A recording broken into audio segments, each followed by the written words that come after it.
You ask Tiger to solve. This deals with linear equations with one unknown. The final result is p equals 4. Let's solve it step by step. Group all p terms on the left side of the equation. Add 2p to both sides. Group like terms. Simplify the arithmetic. Group like terms. Simplify the arithmetic.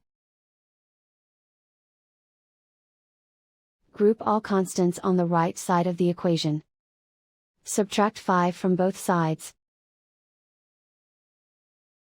Simplify the arithmetic.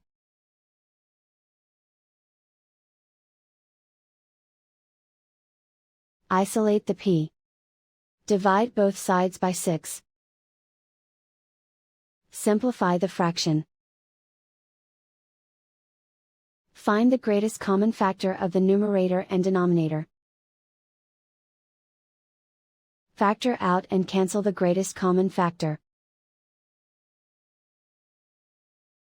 And so the final result is p equals 4.